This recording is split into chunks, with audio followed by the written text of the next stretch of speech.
Welcome to Collect, Play, Talk, the most professional gaming collecting podcast for those of us who buy crap we do not need. My name is David Moore. Joining me is my friend Zach. Hi, Zach. Howdy. What's going on? Oh, Zach, it's been a week. Yes. My house is under construction, so forgive what's behind me will continue to be an ever-evolving pile of crap. And this isn't changing. There's nothing... You and your hat wall. There's nothing I can do. It'll continue to devolve. There will be continued things. I have approximately 7,000 floppy disks next to me right now. From my girlfriend's Rachel's grandfather's Sony Maverick, his 0.8 megapixel digital camera from the 2000s. Beautiful. That shot on floppy disks. Why was it shooting in floppy in the 2000s? Okay, to be fair, I'm basing that off the dates on the pictures I'm finding on the floppies that are not labeled. Yeah. There's thousands of them, and every floppy disk I have to put in and go and then boot it up and then see if there's any pictures on it and then copy those off to a modern hard drive. Yeah. It's gonna be a little bit of time. Every floppy has approximately 1.3 megabytes worth of photos if it has photos on it at all. And that is approximately 10-ish photos, if you're lucky, per floppy. And, yeah. All of a sudden, the garbage truck decided to pull up. That's lovely. Thanks. Oh, guys. It's garbage.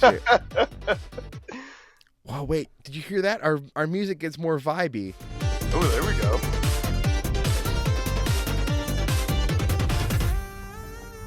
Okay. All right. Sorry. I had to jam. Okay. Anyway. That's my life. It's construction and trying to clean out the stuff that was in the attic that's under construction. So it's floppies and photos and memorabilia and etc. But this is just like, I'm looking behind me and I'm like, oh, there's the shelf from the attic and I'm just surrounded by boxes and pink insulation in every room I go into. That is lovely. Yeah, that should be entertaining to deal with for a while.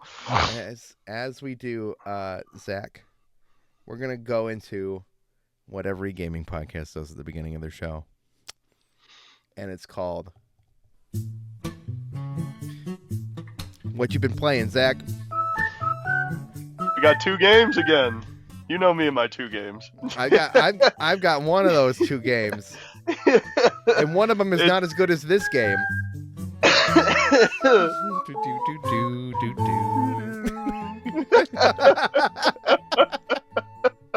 right, Zach, I think it's time we talk about it because everybody's been a week. All of them have been waiting desperately for our thoughts on this brand new game that is essentially for babies. I want to hear your thoughts first on our brand new Yoshi and the Mysterious Book. I honestly really like it. Yes, you can't, there's no like deaths or live system or anything like that. But the simplicity of just being able to discover each individual level as its own each individual world is honestly super enjoyable, and having those like miniature challenges behind everything to complete the level basically is so fun to try and mess around with. And the game's only been out for a week, and I know it's not like a crazy story game. I don't want to get too deep into it because I don't want to spoil it for some people, but for what I've seen in the 3.5 chapters that I've gotten through, it's really fun, honestly. I really enjoy the simplicity of it. I'm only through the first chapter. I just got to the second chapter. I loved Woolly World with with a burning passion. I think that is the greatest Yoshi game like by far. Yeah, that's me That with Super Mario Land 2. I feel that. that being said, this game I just like Crafted World, and don't get me wrong, I like it better than Crafted World. Yeah, Um, it's fine. yeah, From a visual standpoint, as a legally blind individual playing video games, finding some of these flowers is more difficult than I think it's necessary. It's like a contrast design thing. yeah. There's a couple of them I've been like, where the hell is this one? And Yeah, like I just said, nah, you know what, screw it. I'm just gonna go to the next level. I'll figure it out later.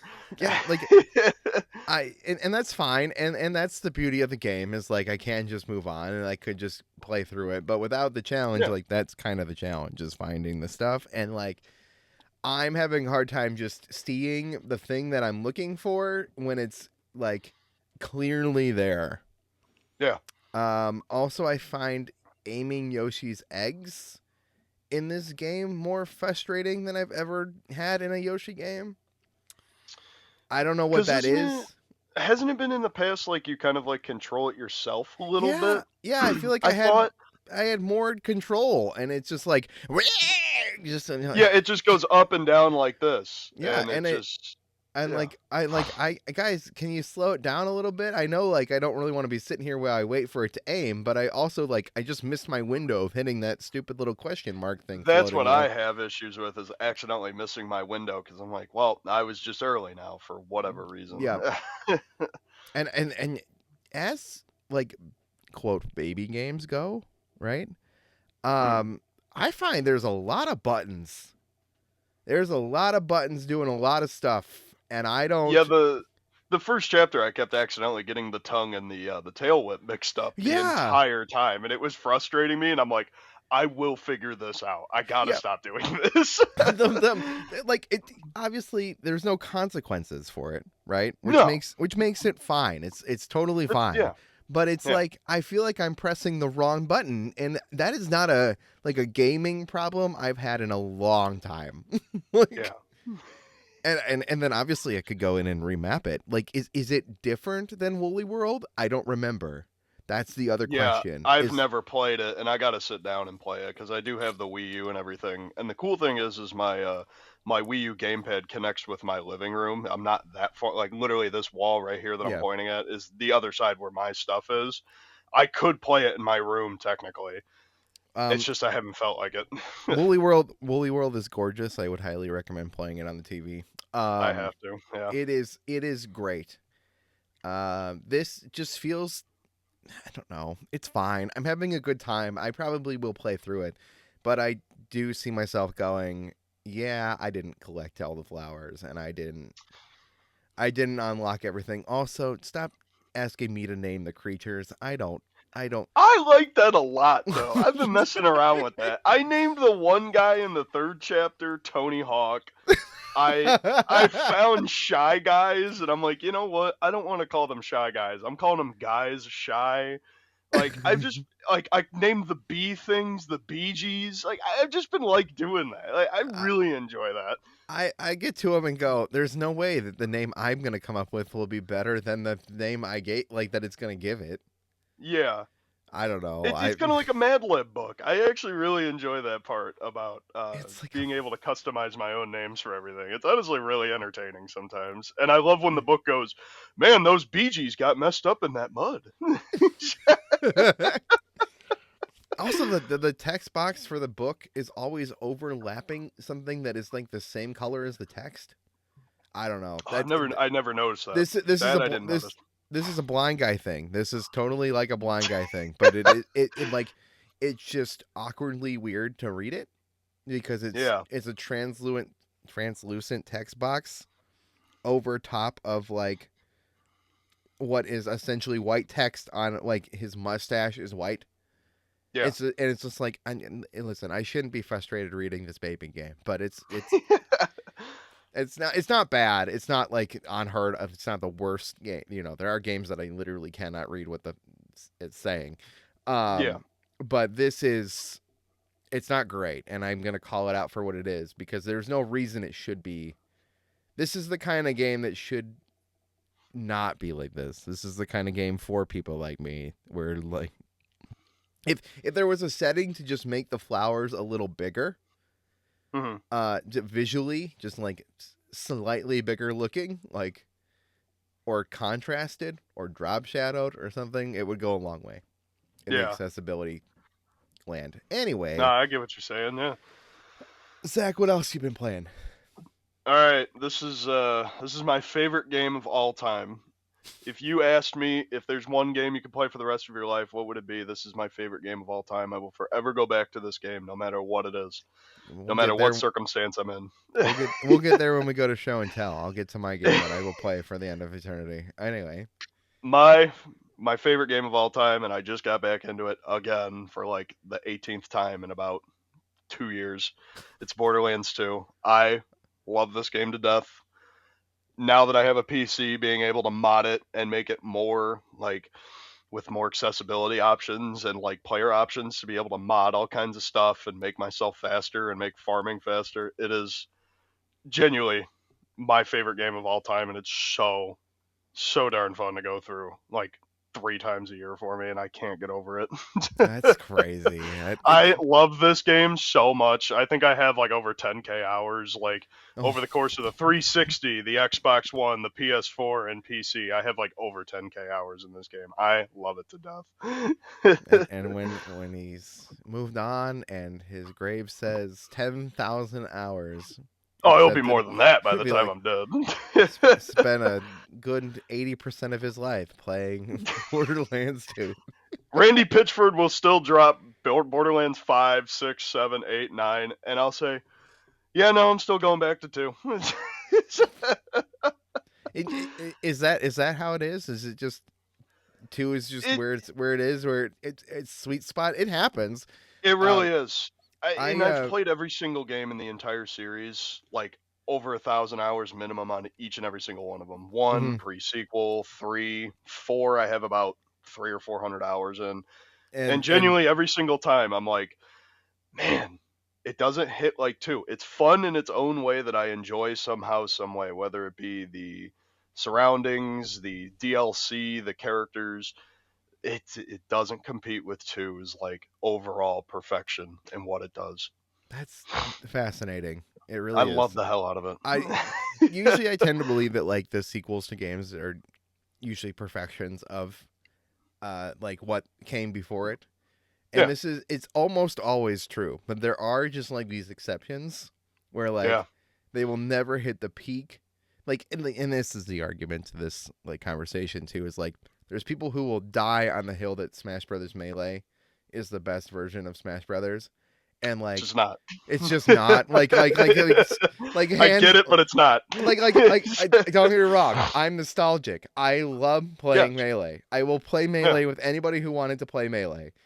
yeah, That being said, it's not the best Smash Brothers. Ultimate is the best Smash Brothers. yeah. It just is. And could it have trophies? Sure. Could Sure, it have whatever. Yeah, could it have a bunch of things that I would love to have? Sure. yeah, But at the end of the day, like game wise, play wise, that is the best. Like the Ultimate is the best. It has only gotten better. Even I would argue that Brawl is better than Melee. I would argue that Wii U and 3DS are better than Brawl. yeah, It's just sometimes games are just better than the old ones. yeah. Like SSX will never peak out on SSX3. Like on tour, Blur, and the new SSX from 2016, like not as good. Yeah. Just straight up not as good. I've also heard Tricky, SSX Tricky is really good. Yeah, Tricky is fantastic. Yeah, The first one's rough. It's fine. It's it's proof of concept. Tricky yeah, is really really good. 3 perfects everything. yeah. It's flawless. And like I get it. on tours the next one, it's almost there. It's a really good game. It feels good, but like just the vibes and like when it comes down to it, the big giant open world mountain that is 3. And I say open world mountain because you can go down the whole thing. It's not open world, it's an on rail, but like Yeah. it is the peak to say. Anyway. Zach, you knew you weren't going to get away without this. It's time for your Me Breaking News update. I'm Dave. We have exciting news on our island today. Okay. It is not about you. You are in a temporary on and off trying to fall in love with Strawberry Shorty, who then keeps falling in love with other people. We have two updates though. Okay. Edna Mode from The Incredibles and Hello Kitty got married yesterday. There we go. And also, singing sensation Billie Eilish is now in a relationship with Adam Leonard, host, friend of the show of the Megadads podcast. There we go. Yeah, there we go. Adam, you're in love with Billie Eilish. How's that going? I hope it's great. I'm sorry about your wife and your kids, who I did not make. You're with Billie in this world, as you do. You call her Billie. He's got the money now, you know? He's got his money up now. And that's your Me News update. I'm Dave, and you're up to date. When I was playing Yoshi, I think the other night, I was like, how many hours does Dave have now in this game? I'm like, dang! If you want to say it, go ahead. But I'm like, man, it went up by like 1.5 times from when you last told me now. I don't have almost 200 hours in Tamagotchi. It's mindless. It's a mindless game. I don't have to focus. That's the thing. Like, you can grind so many hours by, I'm just like, oh, we're watching TV. I can feed the Mies right now. I don't actually need to know what they're saying. I can sit here and feed them. I need money to buy clothes. Feed me rice. Yeah. I want a rice dish. It's so good. I'm glad you appreciate that animation. It's Oh, dude, that was the first time I'd ever seen it. I knew about Tomodachi Life like the last 8 years, whatever, and I just never played it. But it's just hilarious to see what people are doing. that is the game. Like that is seeing that is the whole point of the game. Yes, I've seen the game. if that doesn't make you laugh, or like you don't feel something when you see that, this game's obviously not for you. But if that gave you some piece of joy, like just try it. It's for creative people to play and do whatever they want. Yeah, and I got to get my own copy just because I know what it's going to do like in 5-6 years, because that's what happened to the original Tomodachi on 3DS. It's like $80 to $100 now. Yeah. I really got to somehow get a copy just to get it now, just to get it over with. Yeah, I bought it digital. I'm kind of regretting that. But at least I have it, so it's... Yeah, you got it, I got it. It's on your account, Yeah, I have it. Anyway, Zach, you're the one who put the news in there, so tell me what's going on. All right, first things first, and this was shocking news that came out about 2 days ago, and I remember putting it into our notes the day it happened. The Steam Deck has officially raised in price by about $200 to $300 on each system. I take back all my glazing of Steam last week. I saw this and I was like, okay, a price hike. I figured Nintendo's done it, PlayStation's done it, Xbox has done it. $300. The 1 terabyte is now almost $1,000. 4-year-old hardware. And the half terabyte is now $630, and they got rid of the one that was $256. Mm-hmm. Dave, how you feeling about this? With Valve doing a shocking move like this, because they never do this. I swear they don't. They don't do things like this. They really don't. What's scary to me is that I don't think they would have done this unless it was absolutely necessary. Mm. It screams to me if we don't do this price increase, we're losing money, right? Yes. Yeah. The Valve, as much as they make tons of money off Steam, they basically dominate the entire PC market. Blah blah Good blah. They God. they Yeah. they they really do.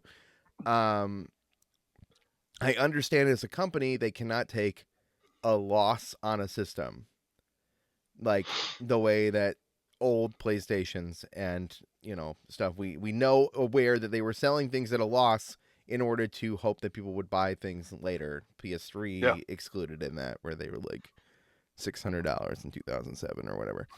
Um, that being said, I gave them a bunch of credit last week for like giving people free games for shipping their controllers to the wrong country, all sorts of stuff. All So that like stuff. I think Valve in this scenario like isn't doing this maliciously. At the same time, I think that's even scarier Yeah. because if this is what the cost is, then we're in trouble, guys. Like the Steam machine, it's a flop out the door. That's the next big question. What does that mean to that? Is Because this going to be the price of a whole rig now, a whole PC now? Like, I'm very Jesus. grateful I bought my gaming PC when Yes. I did. Yes. Because I think we're out. I think it's over, guys. And I don't say that to be like doom and gloom. The end of the world is here. Um, but I guys, I think the gaming industry is cooked. Yeah, Um, it's been looking kind of ugly recently, especially, with years ago with Fortnite starting off with battle passes and cosmetics, and now every other shooter follows that same thing now. And even games that aren't shooters, like Pokemon Go, for example, has its own battle pass and stuff like game that. games have been supplementing their costs by hoping that a bunch of whales go buy DLC Yeah. and mystery boxes and etc. Like this is how they've been paying for games development. Um, the reason that we got single player Sony games, I think, on Steam, was because they needed to make back the money that it cost them to make like Spider-Man 2, right? Yeah. Like just the cost of that game, selling it to everyone with a PlayStation 5 wasn't enough to Mm. justify the cost. Even if it was profitable, it wasn't profitable enough, as gross as that sounds. We're in late stage capitalism. That's a different podcast. I could yell about that all day. Um, that being said, if games are going up in price, like value of individual games, because we're now at $80 games. Thank you, Mario Kart World. Thanks, guys. Um, Appreciate it. Sony has been steadily, and Microsoft have both been steadily raising the prices of their consoles. Oh, Valve, it seems like, basically made a bunch of Steam Decks and they had them, they were selling them, everything was great. They had to renew what I assume was chip and part contracts, right? yeah. Which is what then put it out of stock for the last couple months. So They, long, because I've had yeah, friends that have been wanting to buy it for months, and yeah, now they're turned off by it. Now they don't even want it. right. Well, and this is where I get even more concerned. It's like, so they probably had to sign new parts agreements to order new contracts to do the things, right? Which then determines the value and the price and the cost and the thing. Yeah. I'm now convinced that Sony is basically almost breaking even on the PlayStation 5 Pro. That's like $1,000. If It's insane. if That was it insane when that happened. Which is insane. It's crazy to say that, but I think like they're maybe making only a tiny bit of profit. Is is Yeah. now is now my gut feeling because their contracts renewed first, or that thing is only going to keep going up in price just to make up for this loss. We are in a scary position if parts are this expensive for Valve, a huge PC player. If they're the ones who can go and negotiate for graphics cards and GPUs and all the same thing, um, and SSDs and all the things that have gone up for them this much, that this is what they have to sell the console at to not lose money, right? Yeah. I don't. I'm priced out. Like I'm just gonna make it clear to you guys, unless this show blows up on Patreon with all 5 listeners, um, and somebody wants to buy me my PlayStation 6, my next Xbox, and my next console, um, I'm priced out. Nintendo is the only one in this scenario who gave us like a 6-month warning. Yeah. Like, go buy a Switch 2 now, everybody. Hi. Yeah. Also, Nintendo's the only one at this point who's willing to sell a game at a lower price because it's a different kind of game, whether it's digital, physical, or it's just not as big of a budget game. Um, I think as a Nintendo fan, I think we're going to be safe here. At least, I think Nintendo's the most safe out of all of them, especially being a more family-oriented console. So that will be completely fine.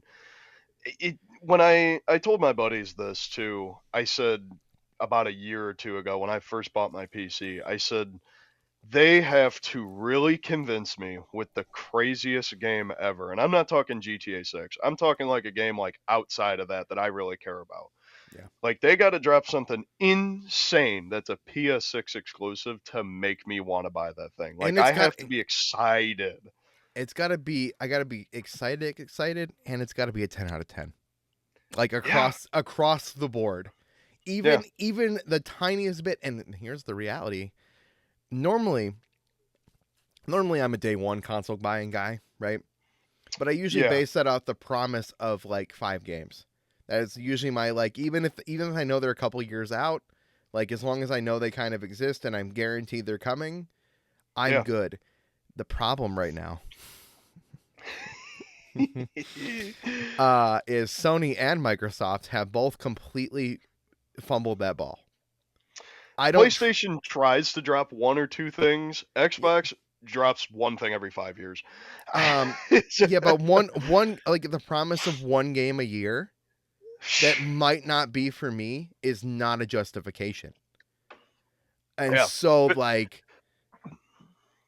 something has to change or something's going to break, and I don't know where that line is, for players, and I don't know where, like, but I'm priced out.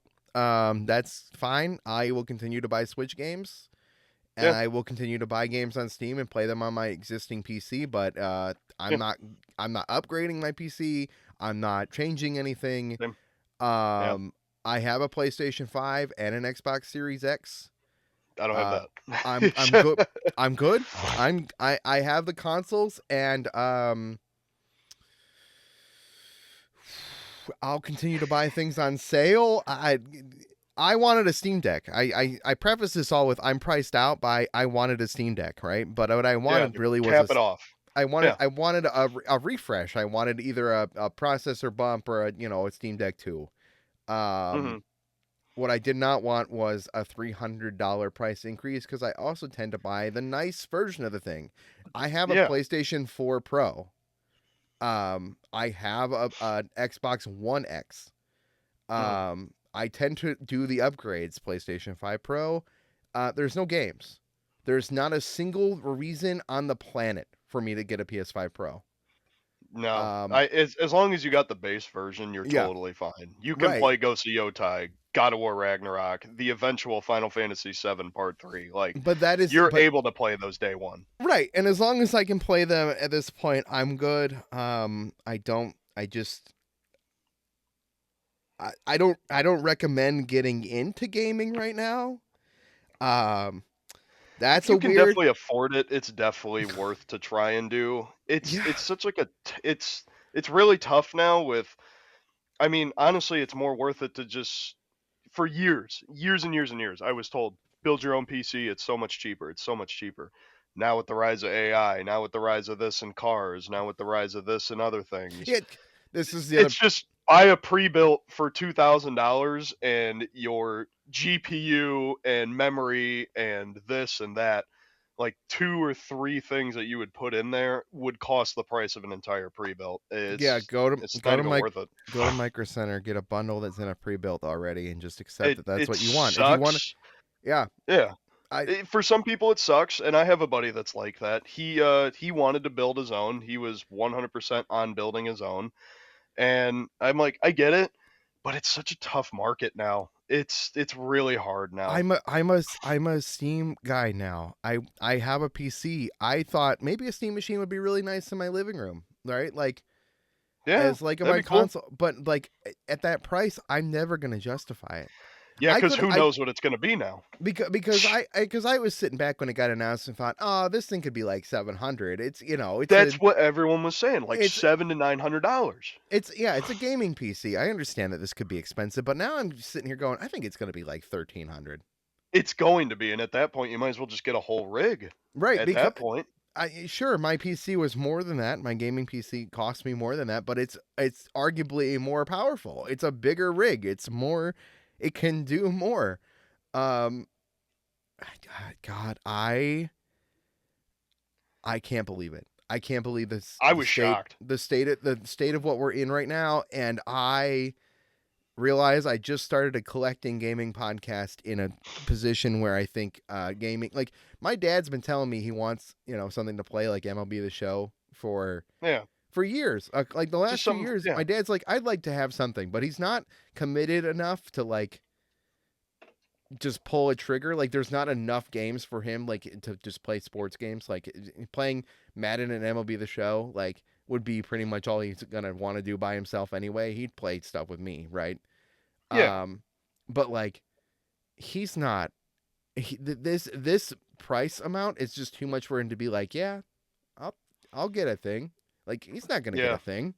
And especially since the PS5 went up $150, it's Yeah, like, geez, like 650 on top of a $70 game, yeah. on top of another $70 game with tax. You're gonna be spending like 750, $800 minimum.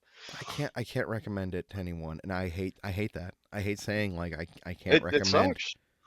Um, so that's where I'm at. I'm already deep. I'm already too deep to pretend like I'm not buying things. Yeah. But like also I understand anyone who's angry or upset or frustrated. I am too. Yeah, Um, I was very surprised at this one. I was expecting, because it was rumored for a minute that they might, and it was like, okay, maybe it will be like what PlayStation and Nintendo did, 50 to 150 bucks, $300. They doubled down on it, which but was that's insane. and I think they did that because Sony is slowly doing it, and I think Xbox is slowly doing it. We've had Yeah, multiple increases from them. yeah, This is Valve going, here's the increase. We're doing it because we have to. This is what the price is. yes. We're not gonna do this again. I don't think they can. I hope they don't. I That's think the other thing. I think this is them going, okay, here it is. Sony was like, all right, go slow. Let's just we know we have to go higher than this, and we're sitting here knowing we're going higher. But you need to Yeah, you're gonna slowly ramp it up to try to not price everybody out right away. yeah.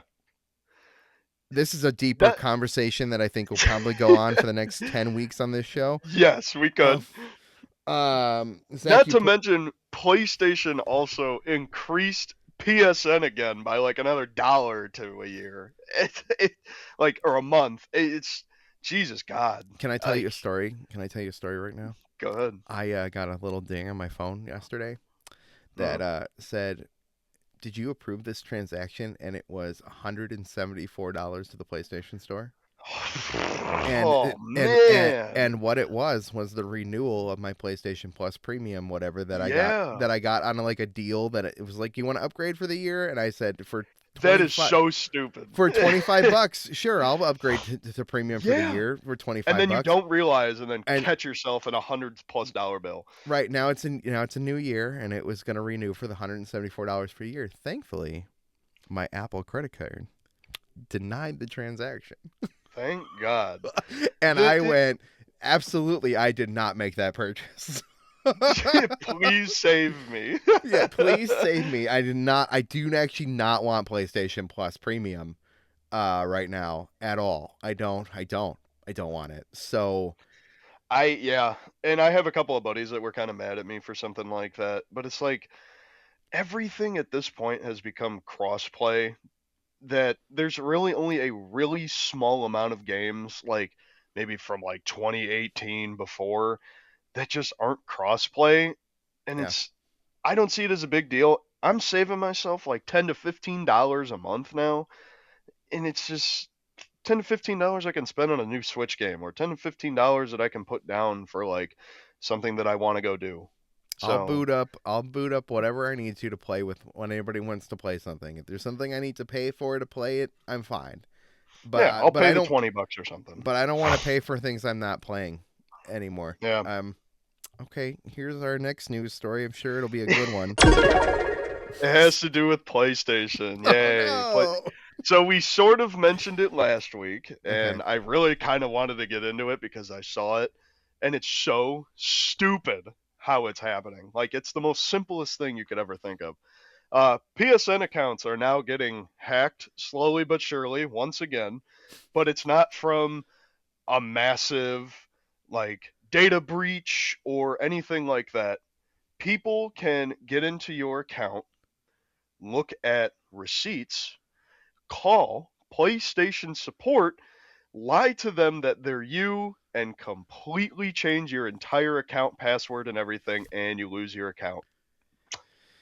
Dave, how can PlayStation somehow stop these simple things from happening? Stop answering support calls.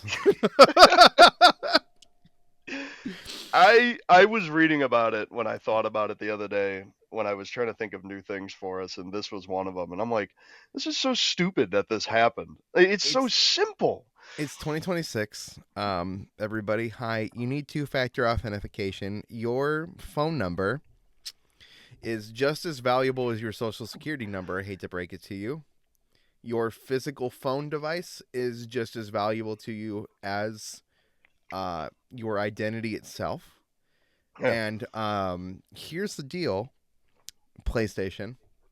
Do not change a damn thing on my account unless I did it with my face. So here's the problem with that two-factor authentication. Yep. Apparently, with them calling through, they are able to prove it's you with a past transaction, and they're able to just bypass that completely. Like, it's Yeah, just no, gone. but So that's now you're just losing everything. You just lost your second wall. so Sony. Listen to these words. This is important. I know that you listen to the show. It's very important. We love you, Uh, PlayStation. We did, at least. I did. I did in 2002. Listen to these words.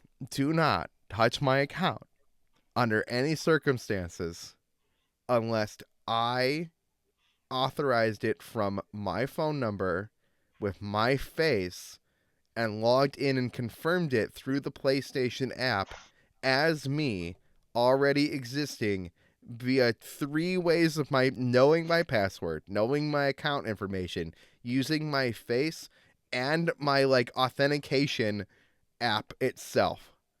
Like, do not. They haven't said anything about this, by the way, too. It's been like No, a because week or they're. two since it's kind of been running rampant, and it just nothing. I mean, to be fair, you know, I'd be very upset. I would be very. This would be bad, Yeah, right? But yeah. like My also, PlayStation has 8 years worth of stuff on it. Yeah. yeah, I've had my PlayStation account at least since 2005 that I can I have 20 years, 21 Yeah. years worth of stuff. Um, I'll tell you this too, Sony. For the record, hi Sony. Um, if I did lose my PlayStation account, I'd never buy another PlayStation ever again. Yeah, it would Ever, be like that ever, with my Xbox. Yeah, I'd say the same thing. ever. Like I'm like never. I swear to God, never. Like Because then I have to repurchase all those games. I got to repurchase my like subscriptions and crap like that. It just sucks. I'm never gonna start over from scratch. Yeah, that would suck. And I mean that, and I stand by it. And if somebody catches me in the long run, right, like sure, but Sony needs to fix this problem. This is their fault, and they are fully responsible as well as the people who are doing this. But ooh, I hate gaming in 2026.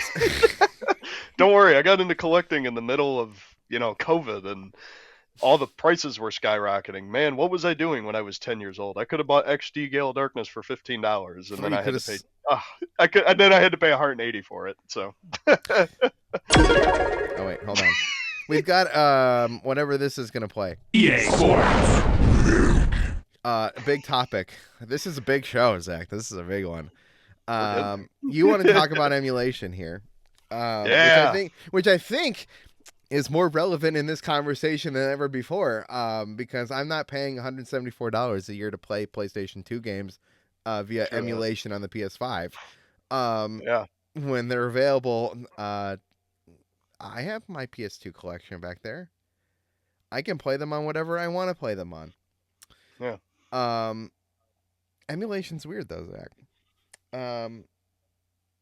I really love playing things on original hardware the way they were intended to be played. I get it. There's something just blissful about that. I've been able to emulate Wii games with a Wii remote and play them with Wii stuff, and like some of that's impressive to be like, wow, I upscaled this game. It looks way better than it ever used to. Right? Yeah, that's me with the GameCube games on Dolphin. Yeah. Right, like that. But like at the same time is like the fact that it's not the Wii, right? And I don't have the I get that. the Wii menu and the weird me jingles and all the all getting all that stuff to work is not as flawless as I would like it to be. The Wii that's just set up in my garage all year round to play Wii bowling. Yeah. It's not the same feeling. But when you say something like, "Oh, you just want to play like some golf game from the GameCube or Mario Golf Toadstool Tour, the best yeah. one still. Yeah, you want to just play a classic PlayStation 2 platformer." All of that is now at the point in emulation where what I would say 10 years ago was rough and doable, but not great and felt weird, is like to the point where it's so much better to be able to upscale and all the things that it's just as good as playing the original in that scenario. It's a weird balance. Like I feel like you should collect and have the games that you want to play, and I think that's important here. Yes. But I also think the resale market of things going up in price, even especially things that are not very good, are worth just trying them, right? Like if you can just play them on something to try that before you commit to the $180 for Pokemon Gales of Darkness. Yeah. Or you could spend, what is it? I think it's now like $1,800, $1,900 for Little Samson on the NES, at least somewhere around there. Like Little Samson's not a good game, guys. It's just rare because nobody bought it and it came out so late. Yeah. Or the PS4, the Poop game, I think it is, that had like 8 copies sold, and now it's like the rarest PS4 game, and it's like a few $100 minimum for it. And it's not, and like I don't know. I don't want to be like super like emulation is the greatest thing ever, because I don't think it is. Like I think experiencing things the way they were intended to be experienced is valid, but I also think the ability to just play things on modern hardware that for whatever reason these companies licensing all sorts of things refuse to just give us a legitimate way of playing them is also valid. Yeah. I will say the biggest thing with emulation that comes with me is that the number one thing that it does is game preservation. Yep. Like, there's the most random games you've never heard of, and they just have the ROM up because this game never sold, and it's so rare that it just keeps this game alive, and you're able to know this was a part of history somehow, some way. It's just like with movies. People being able to get the original film reel and getting it to upload on the internet because only a certain section of people have seen it. That's the number one best thing with emulation, is that it keeps preservation and it keeps the game alive in a sense. This is the weirdest thing, is like, don't get me wrong, there are movies that are not available, right? Yeah. There are tons of movies that are not available, but the vast majority of movies are available and legal to purchase in a Yeah. modern format to stream to your Apple TV or your Amazon Fire Stick, right? Like Yeah. you can go purchase the right to watch that movie temporarily as a license based on the store existing, blah blah blah, the physical versus digital media, blah blah blah. Um, we could go down that road too, but we're not going to at this moment. Especially streaming stuff. Jesus Right. Christ. Right. but to be fair, what I'm saying is most movies and stuff are available. Games are not the same in any stretch. The hardware is almost necessary to play those games. Emulation solves that problem, but not perfectly. In some cases, yeah, like screen tearing and the game not loading properly. Because I think they're still missing like an extremely small handful of PS2 games, and it's not because they're missing it. It's just they can't get it to work somehow. Like they Yeah, can't bypass certain in-game keys to be able to keep the game moving. yeah. Glitches are weird. There's things about this, but like I think preserving this as history because it's art. Video games are art. Hi, remember remember this, companies. Video games are art. You cannot rush art. And you cannot just replace artistic values with AI slop. No. That being said, like keeping these games available and ready to purchase. Rachel and I have been cleaning out this house because we're doing, remodeling and taking stuff out of rooms, and we had a conversation about what's worth keeping and what's not, right? Yeah. And how much do we really want to collect moving forward? And the one sticking point in that conversation is the games, right? Yeah.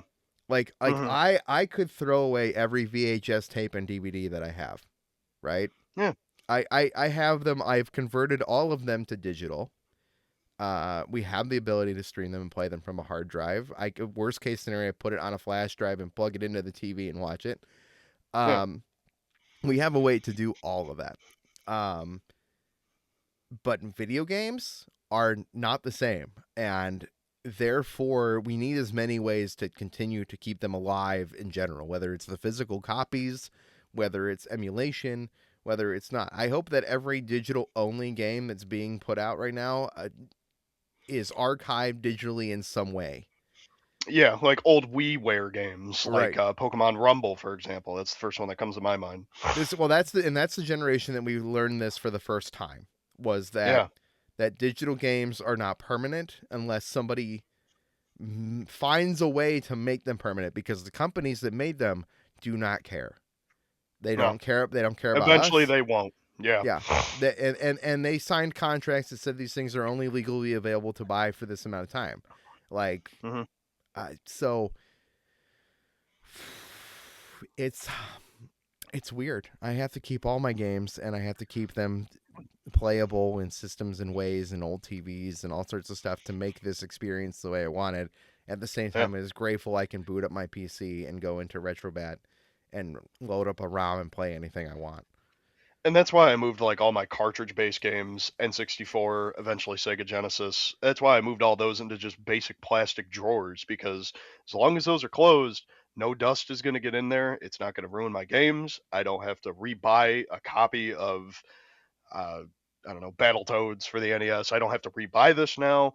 As long as I got it in that drawer and it's protected, it's completely fine. The games, as long as I keep them in a controlled environment that's not too hot, but not too cold, and it's like a good 60, 70 degrees in my apartment, it will be totally fine. And that was like a conversation I remember me and you had. Like you had somebody that you knew that had disc rot, and I'm like, oh god. I got a lot of PS2 games back here. I control the humidity down here. They're in the basement. Like I have a dehumidifier to keep all this going, right? Like Yeah. but we live in Cleveland. So humidity is You just a never know. thing. You don't It know. goes all over the place. I have not opened a bunch of these PS2 games and looked at them in a long time. Some of them are not games I check daily. Um, this needs to be available. So I'm pro emulation 100% across the board. I always will be. And I will stand by it for the sake of keeping things available. Yes. At the same time, I also value things in the way they were originally intended. I That's think and that's another thing. if I had endless money, if I became a billionaire, which I'll never do because I'll spend all my money. Um, I mean that. I mean that legitimately. I'm just gonna I pay couldn't even people. tell you how I'd spend $1 million if somebody handed it to me. I'm I gonna be could. honest. I would spend all a million on things like making video game museums and funding research, and I'm never gonna do any of it. So I know what I do with about 400K and then like maybe 500K and then what now? I did yeah. what I wanted. Well, right. So, but that's what I mean. Like, I could be comfortable with that, and then I could give away the rest to Yeah, just to fund art projects and do things that I think benefit society. yeah, Um, so that's where I stand on emulation. It's yeah, necessary, support it, agree with it. Everything should be available to emulate.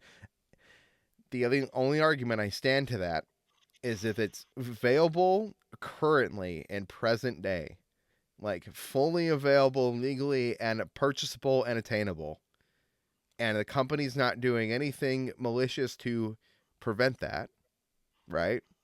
yeah, Switch to PlayStation 5 and Xbox Series X games, right? Those are yeah, available to purchase. You have every right to go buy them. You have no yeah, reason to emulate the Switch games. They're all yeah. they are available. They are available to purchase. If they're in resale markets because they refuse to print enough copies, 3D All Stars, um, then I feel no guilt if you are emulating that. Yeah. But I think I've that's where I draw the line in the emulation I've standpoint. always been for it no matter what.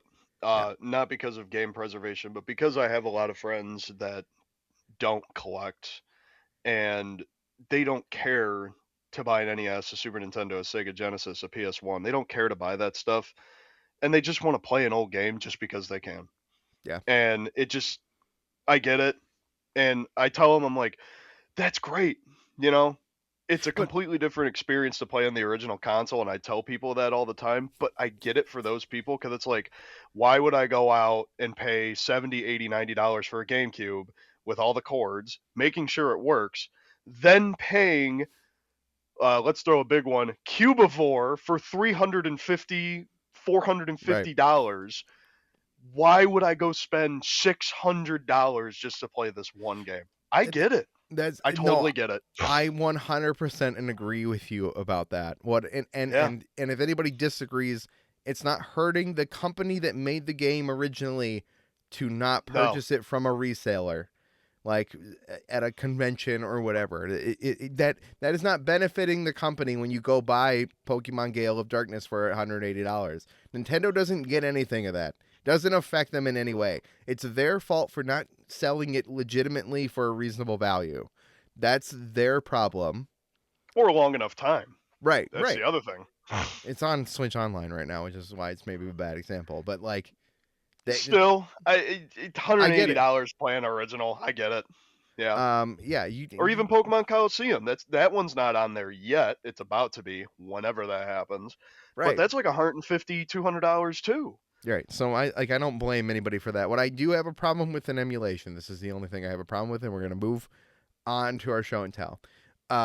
Is when people are playing Switch games that have leaked like 3 weeks early. Like Oh yeah, yeah, yeah, somebody yeah. put the ROM up, and people are playing Switch games on their Steam decks 3 weeks before they come out. F you people. Wasn't it No. Metroid that happened to? That's the most recent one I can remember. Yeah. Like I like thought it was. your Tamagotchi life leaked like a week early. You're I didn't you're know that. Okay. you're ruining the game for the people who are waiting for the game legitimately because you're spoiling it across the internet. You're what you're doing is wrong. Because that game is fully available and I understand not wanting to buy a Switch or whatever, right? Like I understand that. I get it. Yeah. But you've also gone through the hoops to buy a Steam Deck or whatever emulation device you wanted to play on. So shut the hell up.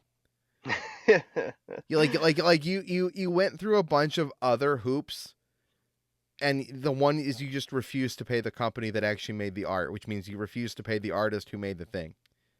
right? So like Yeah, I can get that, especially when it's brand new, like for a couple of years. I get it. that's where I draw the emulation line. Is like, nope, that's wrong. Everything about that is wrong. Yeah. If you want to buy Switch games and rip them to your own thing to up-res them onto your own device, fine. I have no problem with that, but you should be buying the physical cartridges and keeping them. Like, Or just at least the digital version, yeah. yeah, like and I'm not some like capitalist, defending companies here. That is not the stance I'm taking here. What I'm saying is you're making a weird choice to not just play things the way they're intended to be played for the sake of being a rebel, which is just weird. Let's see what this button does, Zach. Oh wait, that's my. It's time for show and tell as we wrap up the show. Good thing the electrician's not here. No show and tell for you. I'll finish it off. Oh no, I got this. This is my unopened PDP Riftmaster that they released for Fortnite Festival. Jealous. You think you're jealous, right? This is the epitome of Rock Band 4 guitars. Except, ready for this, didn't include the light sensor on the front for auto calibration. Fine. Okay. Jerks. Strange. Yeah, because it's made by a different company, because the original Rock Band 4 guitars were made by Mad Catz. Then PDP took over because Rock Band 4's development was a hellscape, apparently. Right? Now, I bought this because I am a Rock Band 4 fanatic. I want the ability to play Rock Band for the rest of my life, whether it is emulation, whether it is whatever. Whether it's Clone Hero or Yarg or whatever the other things that we can do are. I bought this, right? I actually bought two of these. I bought one to open and use because I needed a new guitar. And I bought one to leave in the box in case of breakage or loss or whatever, because I need that ability. Meanwhile, Red Octane, the company that made the original Guitar Hero guitars, started a new company, all the guys that were there. It's called Cracked. And Cracked made Guitar Hero guitars that work with Fortnite Festival, Clone Hero, Yarg, PlayStation 4, PlayStation 3, backwards compatible, the whole yard. I could plug that guitar into my PS3 and boot up Rock Band 3 and play it. The best version of Rock Band is Rock Band 3. Fight me in the comments. I don't care. 4 has the most songs. That's why we play 4. Legitimately and legally, blah blah blah, custom songs. Blah, Well, blah, and blah. now all the songs are getting taken down because of all the contracts and stuff. So buy those out. Yeah. Well, you can't. I was gonna say this. Rock Band 4 can't be purchased on the PlayStation Store anymore. You can. Even better. You cannot buy it. You cannot buy it at all. Hard stop. Can't buy it. It's gone. That's stupid. You can still buy DLC songs if you own the game already. In the PlayStation Store, as those slowly get delisted and removed from the store, they'll be gone forever if you haven't bought them. I guess buy your Rock Band songs unless you're comfortable with Fortnite Festival. Okay, anyway, I bought this guitar. I regret it because I have 2 better guitars. Cracked. I bought one from Cracked the minute they got launched, and then Cracked sent me the other guitar for free because I think they know that I'm the former host of Living Room Clutter. They sent it to me through the TikTok shop Cool. on the Stack Network account. But I think they know that I am host of Living Room Clutter, the #1 Rock Band and Guitar Hero podcast. Screw you guys over at that new one that still exists. We canceled that show, therefore we're not the #1. But we beat the Harmonix podcast, and I stand by it. It's not it's not a brag to say we were the #1 Rock Band and Guitar Hero podcast, considering like that's such a niche thing. Maybe in like 2007, that would have been like, all right, this is really cool. Yeah, it's like Activision doesn't care. We were the #1 podcast in 2015, right? Yeah. So like, cool, but also not cool. Anyway, this is my Riftmaster. It's gonna stay in this box forever, and I'm probably never gonna use it, unless all other guitars broke. I have this. Yeah. It exists. I could open it. It's fine. I'm never going to open this box ever, probably. regrettable purchases. That's what show and tell is about. What do you got, Zach? So I got this 3 years ago. I Is walked it a into a baby? Walmart. No, Yeah. it's not a baby this week. No, he's back on top of the bookshelf out there now. Oh, back on It's a top. All copy right. of Mario 3D All Stars. Now you're probably wondering, Zach, why do you have it backwards? This is a special version that I got signed 3 years ago by the man himself, Charles Martinet. Isn't it funny that I brought this Uh, game up earlier? 3D All-Stars. yeah. I really enjoyed this game when it first came out. I'm like, oh hey, this is cool. I get to have all these games. But then like 2023 happened about midway through the year, and I got a notification from one of the conventions that I go to that said, "Hey, we have a final guest that's coming up. Charles Martinet is being there." I immediately texted my now roommate. Yeah. I said, "We are going to Columbus.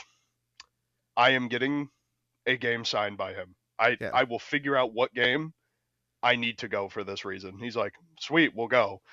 I then waited in line for 3 hours. Worth it. We got there when the convention first opened up, like I think at 10 or 11, one of the two. And I told my friends, I said, we're going to be here for a while. Yeah. And it's because of me. A, because I'm not going to be shopping for most likely the next 2 to 4 hours. I'm going to be in this line for a long time. And please be patient with me Yeah. during this one day. And I said, tomorrow we'll grab what we need and then we'll get out of here within like 2, 3 hours. I But respect today it. you got to give me time. And I stood in line, and at the time I wasn't caught up with One Piece, so I watched about 6 to 8 episodes of One Piece, standing in line for 3 hours. Charles Martinet then took a break in the middle of that, so that was another Oh, half hour of waiting. And I finally got up to him. I shook his hand. I said, "It's amazing to meet you." He cleaned off the game. He signed and everything. I got pictures and everything. I don't have that pulled up. I Uh, I I should have pulled it up. I could have done it. yeah, It's I it's on your Facebook. I'll you know what? Send it to me later. I will post it on the like the community tab of the channel. Yeah, that was also when I was about 50 to 60 pounds heavier, so I look way different than I do now. He works out nowadays. Uh, He works out. we we got that. We took the pictures. He signed the game, and I shook his hand one more time, and I said thank you for everything. And he's like, thanks for playing everything, man. I walked away. I put it in this case that I bought specifically for it. This has not now been open for 3 years now, Yeah. and he is going to be back at TorgCon back down in Columbus, Ohio. So I'll throw that announcement out there. He will be back there. Will you And be back I'm there? slight consideration. I might go buy another copy of one of my favorite Mario games of all time, Super Mario Land 2 and the 6 golden coins, and I might get him to sign that. I'll think about it though. For those So, interested, the few of you, we will be at the Cleveland Gaming Classic. mhm. If anybody wants to participate in that, you're early on. You're here in episode 3. You're Yeah. more than welcome. I will give high fives or hugs or whatever. I We'll will be there. also I'll also be at the Cleveland Classic Gaming. We'll be at that. We'll both be at that. There's also another one in July. I can't think of the name of it on the top of my head. I will be there as well. That's another one-day one. And then eventually going way down in November, I will also be at TorgCon at Columbus, Ohio. Again, still thinking about Charles Martinet. I got months to think about that. But I I'll don't know be if at that. all three of those. I don't know how many lines I'd stand. Not that I don't love the man, right? Obviously, like big Yeah. deal. I don't know how many times Yeah. I'd stand in that line though. Yeah. It you, it was you, definitely a hassle, but I was like, this is so worth it. oh, Stand your ground. You're gonna love it in the end. oh yeah, 1,000% worth it at least once. The other really cool thing is that next to him also was the other voices. The voices of Bowser, the voice of Peach and Rosalina. Like she was also there, but I'm like, I have already waited in lines enough. I just spent $150 to get pictures and a signing. Yeah, I think maybe next time if I ever see these guys, I will get something signed. But like I want to get something like specific to them. Like for the voice actress of Peach, I want to get Super Princess Peach for the DS, signed by her. I was gonna The say, voice, or Princess Peach yeah, Showtime. yeah, that damn game. If I were to ever get the voice of Bowser to sign anything, I'd have to think about that one. What I'd I mean, want. you give me the opportunity to meet Jack Black, I'm gonna do it. Okay. I'd have to think about it though, like with the voice of Bowser. I'd maybe. Man, Depends I don't how even long the know. line is. But like, I don't even know what I'd want him to sign. That's the other thing. That's my big thing. Like, I'd Mario want a Party 10. signing. Mario Party 10 I with could do Bowser that. mode. I could get him to do one of the sports games, like Mario Strikers Charge, because he's in that one. Mario So, but yeah, Mario Golf Toadstool Tour signed by Bowser. still the best one, man. I'll forever and ever go back to that game 25 years later. Oh, gaming! What a Great show. what That a was, what a mess man. right now, guys. That's something.